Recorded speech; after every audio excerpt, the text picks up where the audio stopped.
Hey everyone, Chat Cemetery is back. I'm your host, Deanna Chapman, and today I am joined by Marina Garrido, and we are talking about the Bazaar of Bad Dreams. This is another Stephen King collection, so there are quite a few stories in this one, and if you've heard some of the previous episodes before, you know maybe I'm not the biggest fan of his collections, but I do have some stories that I enjoyed out of this one. But first, Marina, how are you doing today? I'm doing great, and I'm super happy to be here and to be joining you in this conversation. And just for everyone listening, I wanted to say that I'm sorry if I mispronounce anything. I'm Brazilian, so English is not my first language, and I wanted to put the disclaimer here. Totally fine.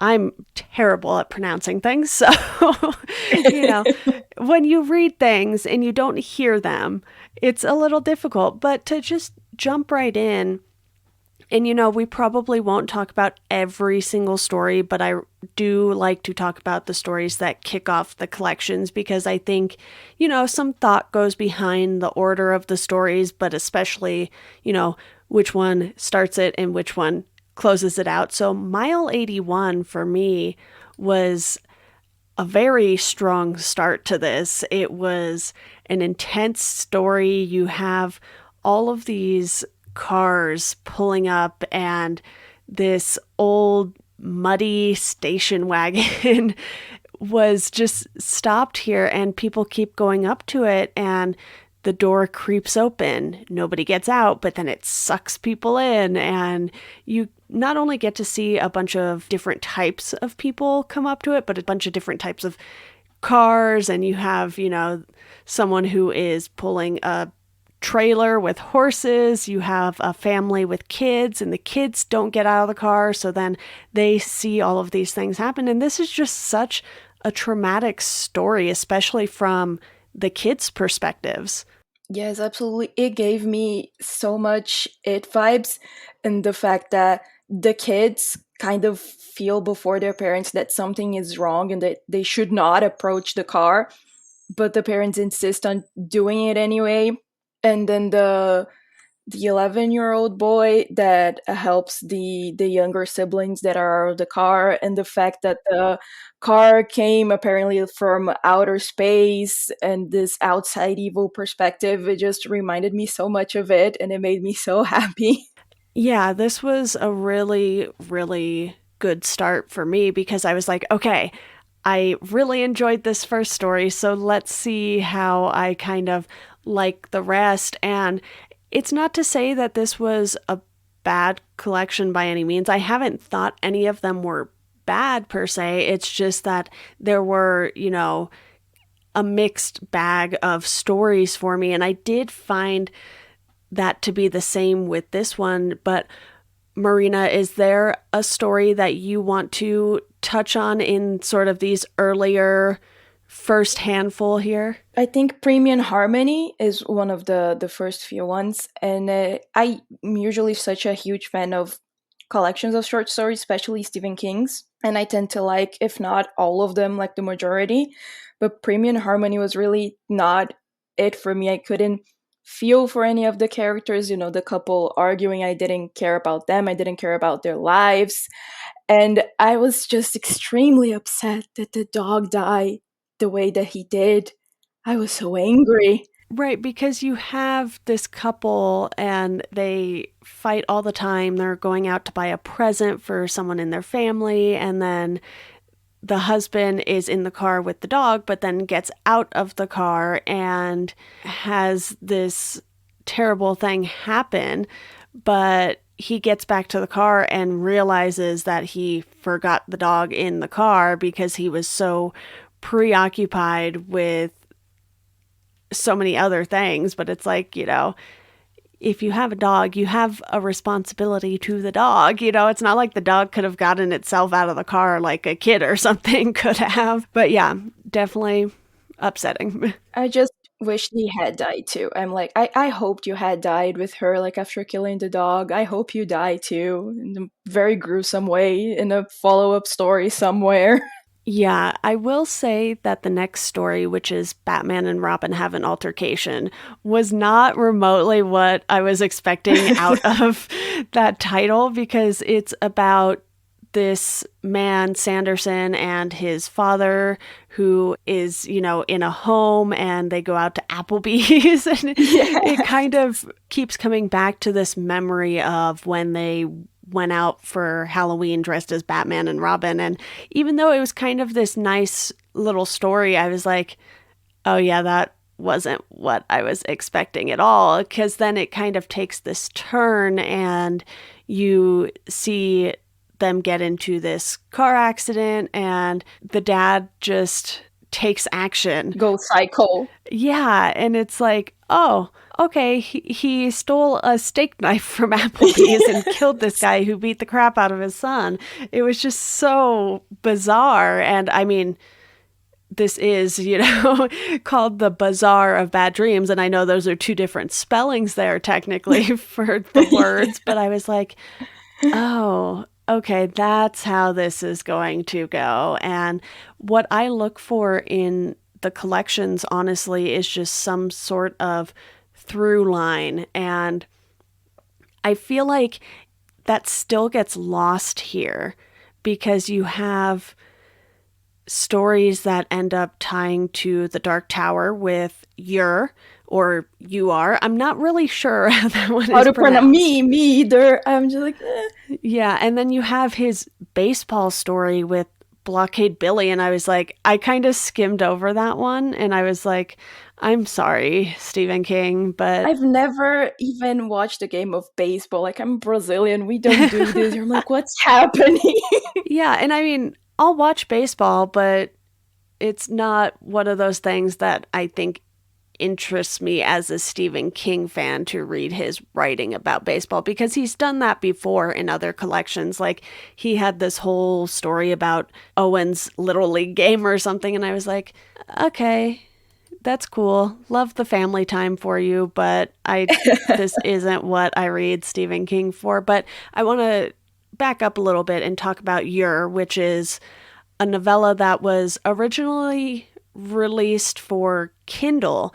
And this was kind of one of King's early Kindle experiments because they were taking on these singles almost. And he incorporates that into the story, which I really liked because when he kind of gets meta about things, especially, writing and releasing books and things like that, I think him writing what he knows and putting his twist on it is where he really shines. And the twist in this is that this Kindle connects you to another world, and that's where we get that Dark Tower connection. Are you super familiar with the Dark Tower books? I've read the first couple of books, so Okay. enough to get the references, but not. I never wanted a Kindle so much in my life. First of all, it's pink, and and I'm just kept wondering if we search through different earths, how many new Stephen King novels would we find,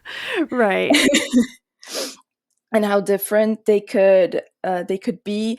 But honestly, there was a part in this that I wasn't that happy that the protagonist got back together with his girlfriend at the end, because when they have that fight where that instigated him to get the Kindle in the first place, where she takes the book out of his hand and like throws it across the room.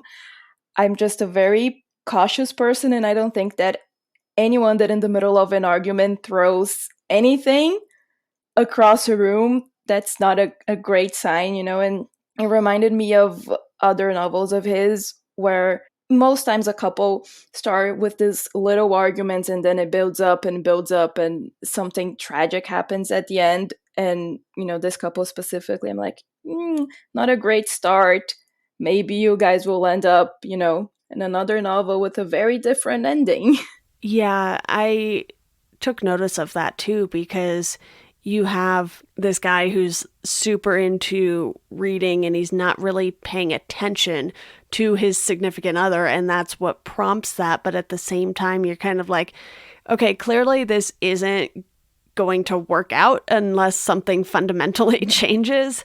And So you have Wesley Smith, who is an English teacher, and I don't know an English teacher who doesn't enjoy reading. Maybe they don't all have as much time for it as they would like because they have to read terrible papers by students and things like that. But this really fit for the character and the story as far as, the students being like, oh, you should get a Kindle kind of thing. It's like when you're trying to get people in your life who are, a generation or two above you and you're trying to like get them into this new technology that would make their lives easier. And, I say that as someone who has 5 bookshelves full of physical books. And also, I have so many books on my Kindle, though. So, it's both for me. But yeah, it's something that, just looking at the pink Kindle on the cover for the original Kindle release, it stands out. And it's one that had a keyboard, which they don't have those ones anymore. So it kind of shows this new technology while also still showing its age. Except no, oh my god! When you mentioned that, the Mile Lady one. Something that really jarred me when I was reading it is that it makes a reference to Justin Bieber, and I'm just not used to King making modern references, quote unquote. I'm like, it feels so wrong somehow for him to be talking about Justin Bieber. It was a little disturbing. Yeah. But is there anything else that stood out to you with Ur in particular? And the aggression, and I just, something that really sucked me in was the fact that I really wanted explore so many authors because I'm a literature major myself, and so I could also identify with Wesley in the sense that I didn't get a Kindle until last year because I really like, no, I like the physical books and it's not going to smell like a book. I can feel the page, but then I had to get one for my to research my thesis because the ebook version was just so much cheaper than the physical ones, especially the books in English that I needed to have. So I caved and I bought a Kindle, and I ended up loving it so much, but with a little sense of guilt that I was betraying my books. So I really identified with him when he gets so hesitant and he, approaches it with being so careful and a little bit scared. I don't know if I'll like it. And even if I do, I'll feel like I'm not being true to myself if I do like it. Yeah, it's kind of weird how that happens when you love this physical medium, but at the same time, you're like, but this is so convenient. Yes. And I can buy so many more. Yeah.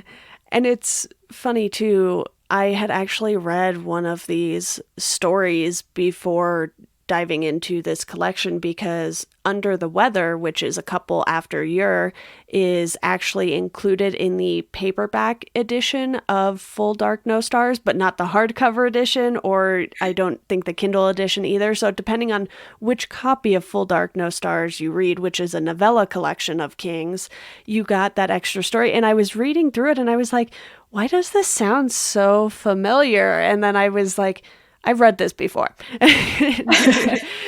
So just the fact that I kind of had already forgotten that was the title of that story that was included at the end because I didn't really discuss it that much in that episode because, my guest didn't have it in his copy. So I was like, okay, this is a weird thing that they did, but it kind of gives you a peek at what this collection is. And that one is pretty creepy. This guy is like going to work. He's talking Yes. about this vacation he took with his wife, and then the wife is dead at home the entire time. And the dog is eating her flesh.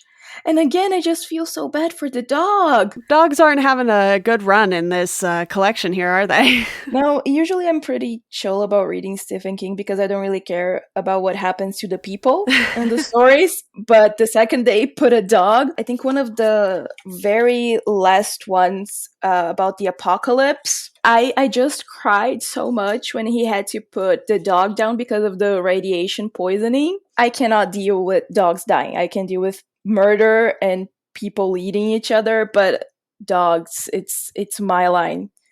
It's my line, Mr. King. Yeah. Another interesting thing about this collection, too, is that, with previous collections that I've read, a lot of the stuff has been adapted. When you look at the novella collections like Full Dark, No Stars, 3 of the 4 stories have been adapted. Same with different seasons. But in this one, you don't actually have any finished adaptations. Mile 81 is supposedly in the works, as is The Little Green God of Agony, which The Little Green God of Agony technically got a webcomic adaptation, which is available for free on Stephen King's website. I haven't read it just yet. It's on my list to get to for the Patreon episodes, but those two are supposedly going to be getting movies. I never believe these things until they actually come out, though. But just the Yes. fact that a lot of these don't have seemingly as much interest, I was kind of intrigued by, because I was like, oh, I'm actually not familiar with a lot of these stories because of the fact that there aren't any adaptations. There are no adaptations. And I think it's I mean, a little weird because there are a few that would be great, like Bad Little Kid would make an amazing movie. I love this one so much because he really just goes into this is the epitome of like absolute true evil, and then it puts in the form that we associate with being kind and pure of a kid, and how interesting it would be because it begins with him as a convict telling the reason why he murdered a child. And I was a little afraid that he would leave it a bit open ended, without us knowing if the bad little kid really was what he was saying or if he imagined it or was just trying to justify his actions to himself. But with the ending of his lawyer finding the propeller head in his car, I just loved it so much because it's like you can really kill evil. It's just it's gonna survive and it's gonna live on and progress to torment another person. You can really end it for real. It just keeps returning. And it would be such a great ending for a movie or even like for a series like they did with the one that has the little tiny army men that come to life and attack the hitmen. Oh, yeah, that was an episode of Nightmares and Dreamscapes. Yes, that series was amazing. I loved it so much. Yeah, and I'm actually kind of surprised they haven't done something along those lines where they just make an anthology again. Because a lot of these stories, you can maybe do 20 to 30-minute segments on and have something like either a TV season where the episodes are, anywhere from 20 to 45 minutes long, or you can do something like Creepshow or Cat's Eye where you have 2 or 3 segments that you can kind of connect together in a way. And I think there are, like you said, some stories in here that would lend themselves well to adaptation. So I'll be very intrigued to see how they make Mile 81 and The Little Green God of Agony come together, put those on the Yes. big screen or small screen if they go to streaming. Who knows? At this point, everything is still so up in the air. But, I didn't even realize that The Little Green God of Agony was a short story until reading this collection. I always thought it was just some webcomic that King had put up on his website as a way to try something new. But Yeah. you have this character, Andrew Newsom, who is the 6th richest man in the world. And he is confined to his bed because he was in a plane crash and he was the only one who survived, which that right there is a lot of strange circumstances already. Yes. How convenient that the one who survived was also the richest one. And I'm like, seems a little too unfair. He gets to be rich for all of his life and then survive the plane crash. Which is kind of wild when you think about it because, at least here in the United States, we've had so many famous musicians and, some other people die in plane crashes. So the fact that this guy is probably pretty well known considering how rich he is, not to say that every single rich person is necessarily famous in the same way that musicians and actors are, but there's probably a good amount of people who know who he is, and Yeah. it's just this bizarre story. And I'm glad that there's a webcomic, at least for now, so that we can get the visual for it.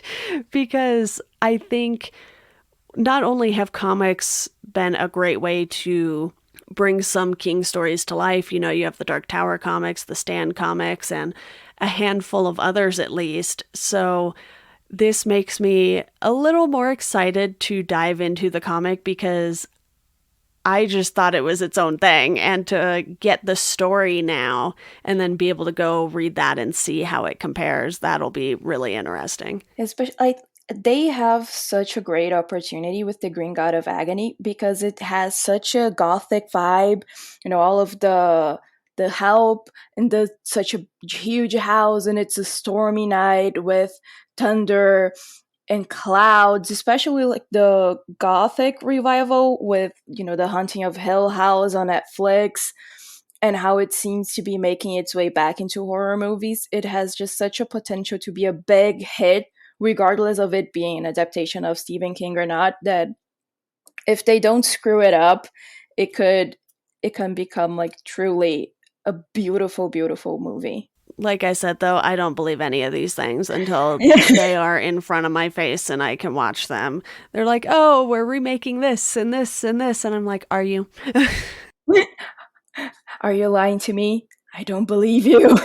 Well, because some of them have been stuck in development for so long. Yes. Like at one point, Mike Flanagan was attached to Revival. Now he's not. And it's like, okay, that one's in limbo yet again because it was in limbo before Mike Flanagan was attached to it. But I think, for me at least, other than these last three stories, I don't know if a ton of these stood out to me. So before we get to Obits, Drunken Fireworks, and Summer Thunder, are there any others you want to talk about real quick before we sort of start wrapping up?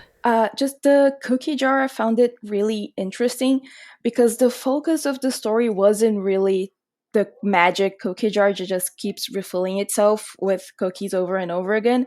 It just, it was so amazing how he took this one supernatural element and used it to actually tell the stories of these three brothers and how they dealt with their mom supposedly going insane and somewhat abandoning them with her death, how all three of them ended up going into the army some way or another, and how he was the only one left alive who felt more connected to his mom. It just felt more of like a family retelling than focusing on how amazing and weird the cookie jar was. And I think it's one of his special abilities to take this huge supernatural element and then not make it the center of the story. It's just a little detail sprinkled in there.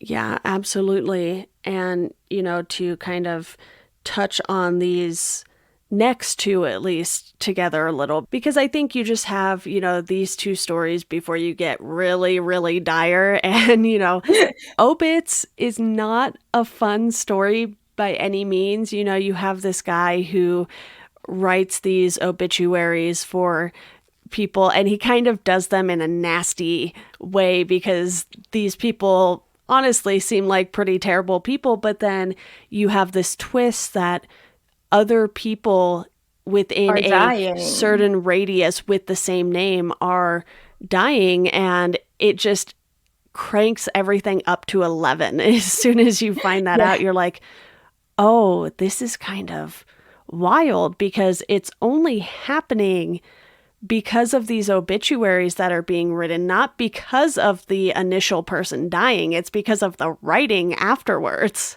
I love it so much because again, he and Dance Macabre, I'm not really sure how to pronounce that in English, but he speaks a lot about on where talent comes from and why are we talented at writing the things that we do, and we know how do we discover talent? It's usually an accidental way, and do we control our talent? Does it control us? Especially because the more obits he writes, he starts to feel like, it's something out of himself, that it's using him more than he's using the power to write obits.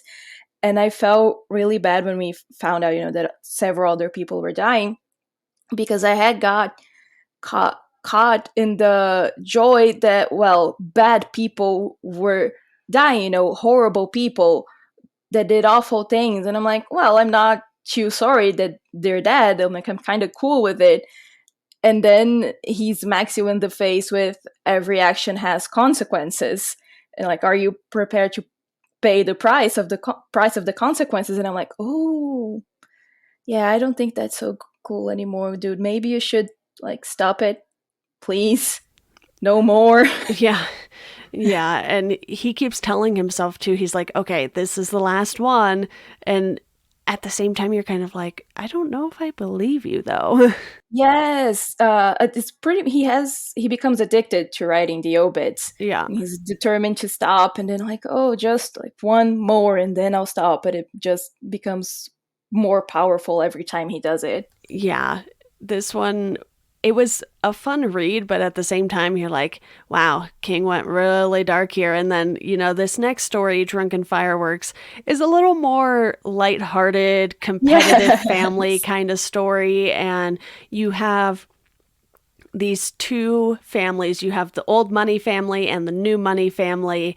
And you can tell that the old money family has been there for, at least a few generations. So they're not as well off as the family once was by any means. But there's this fireworks competition every year, and you see the old money son just saving and saving and saving and going out and buying the biggest fireworks he possibly can. And he has to do some sketchy things to get them. He's like, all right, I gotta go meet this guy at this place. And And send him an email like, no, I meet this guy, and using the connections. It was so fun to read it. I was like, oh my god, I hope he wins. I was rooting for him so much. yeah, and it's just kind of nice to read something from King that is a little more lighthearted, even though it kind of does end in destruction when the fireworks kind of go off course and burn the house down, and then the other family burns their house down. And it's just like What's this mutual understanding, though, by the end of it, to where Yes, they're just like, okay, we lost our houses. we're chill. What's a little bit of arson between friends, am I right? Yeah, so this was certainly not setting you up for what comes next with Summer Thunder, which closes out the collection. This is very much along the lines of The Stand. What did you think of this Yes. closing story?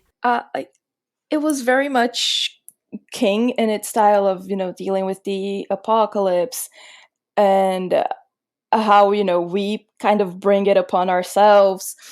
And he talks a lot about when he was writing The Stand, that he had so much fun destroying society because it felt peaceful after it all ended. No more worrying about gas prices or making rent or anything, and you kind of feel this peaceful acceptance in the two characters that are left that we're following. They're just, resigned to the fact that they are gonna enjoy their last few days or couple of months on Earth, and then that's gonna be it. But I felt, a little sad that it was the last one in the collection, because I wasn't that big of a fan of it, especially because I prefer when King writes it in first person POV, because it has such a way with different voices and inner monologues, and how everyone talks in such a way that you feel like you're listening to a real person talking. So when he does the third POV, I'm not that huge of a fan. And again, when the guy has to murder his dog because his dog is slowly dying from poison, I got so absolutely upset. And it was, bittersweet that he killed himself by doing the thing he loved so much, which was riding his motorcycle. And the the thing that bothered me the most, I think, is because usually King's not an author that's hopeless. When you end it, you feel like, the world can be better. It's fucked up and a lot of awful things happen, but we can find our little bubbles of happiness and joy and love and survive and keep moving on. And in this one, it's just no. The only release you get is death, and that's it, and it's over. Which, given that the setting is, a nuclear war, you get the feeling too that maybe he didn't want to put this one earlier in the collection, or maybe the editors didn't because of how it ends. And, this is a story that if it had been in the middle somewhere, it easily could have just taken you out of the collection. And I know not everyone reads the collections front to back, so maybe this doesn't matter as much. But for me, because that is how I'm reading these, I do like to look at the order of the stories and the flow of the stories. I also liked that he kind of gave you these little tidbits in between each of the stories, kind of talking about the story before you get to read it. And this one, it was definitely like, this is like The Stand, but a much more narrow focus. It's very focused on this one person's story, whereas The Stand felt much bigger in what he was trying to accomplish with it. But yeah, I would agree that this definitely isn't my favorite thing, but I'm kind of glad it was at the end so that you're just like, okay, we're done now. Like, my spirit is crushed. I'm just gonna, like, the exact feeling I had, like, he crushed my spirit. I'm like, enough. And I was already like, there was two that I really hated in the collection, which were the ones, like, which was poetry. And one was really sweet that he was making an homage to his friend, Tommy, that not actually named Tommy. And Bone Church, because I'm just not a fan of poetry in general. And I actually put it down for a little while, for a couple of days after I read those, because it throws me off to find poetry in the middle of a short story collection. But I did love that he explained a little bit of how he got the idea, and especially as someone that spent 2 years trying to get inside King's head for my thesis, and how he wrote and his process. It's always a fun bonus when he explains to us a little bit of what was going on inside his head. Especially since these stories have such a wide range of published dates, too.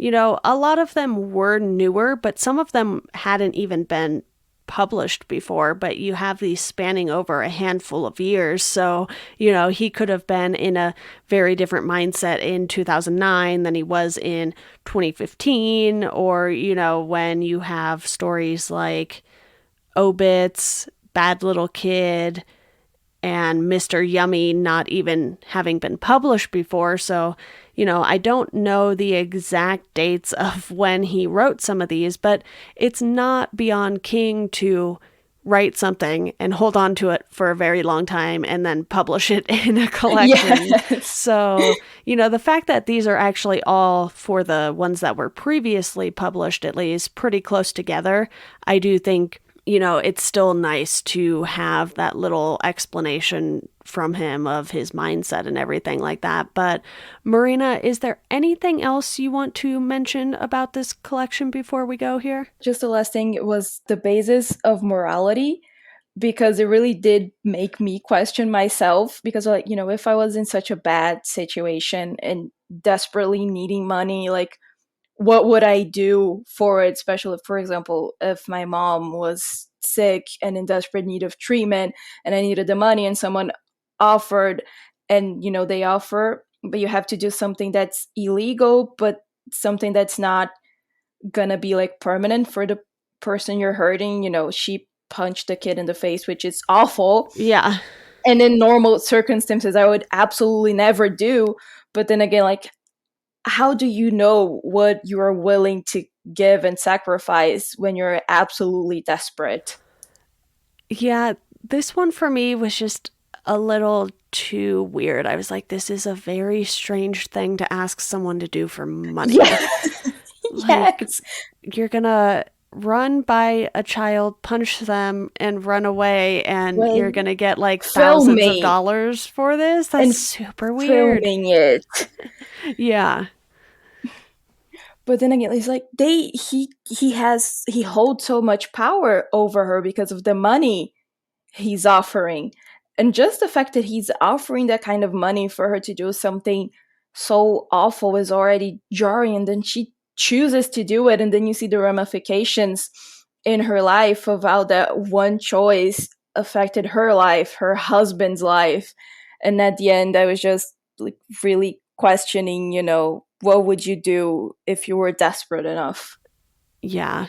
That is certainly a great question that he poses with the story for sure. And, he's always hinting at these ideas and questions and just coming up with sometimes the wackiest of answers. Yeah.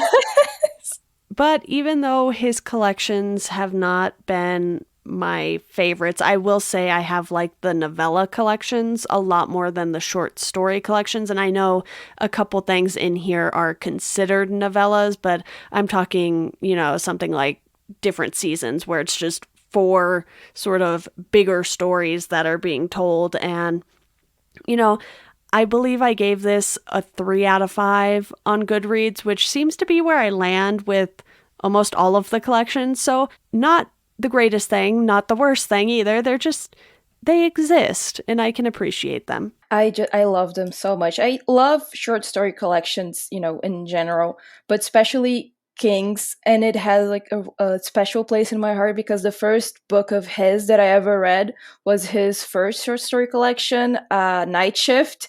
And I just love these little snippets of stories that sometimes are not even actually finished. And it usually like makes me pumped to go and then read a novel. It just short story collections are my soft spot.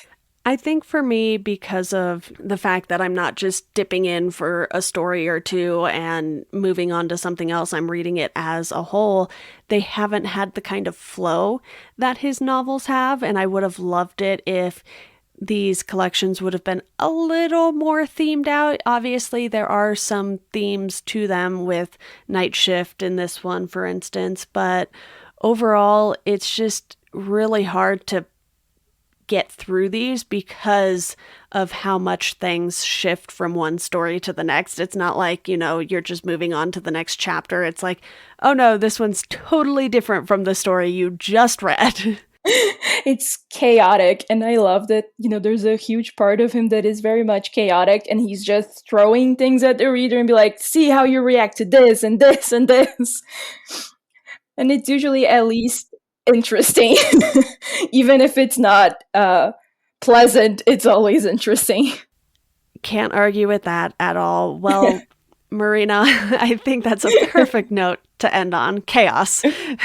Yeah.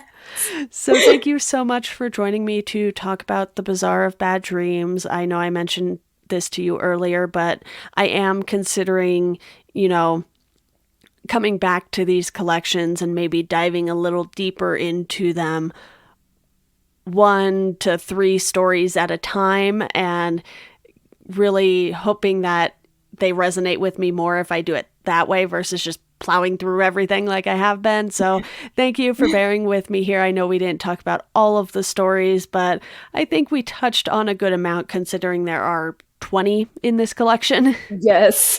And thank you so much for having me. It was a lot of fun. And I do hope you make the episodes, 3 or 4 stories, because the more you pay attention to them, the weirder Yep. you realize that they are. Yeah. Yeah, I have no doubt about that. All right, that does it for this episode of Chat Sematary. You can support the podcast on Patreon for $1 a month. You'll get a thank you on the show. For $2 a month, I will send you a Chat Sematary sticker. And if you want to follow us on social media, you can do so at Chat Sematary on Twitter, Instagram, and Facebook. You could also rate and review the show. That's a huge help. And as always, thank you for listening, and we hope you enjoy the rest of your day.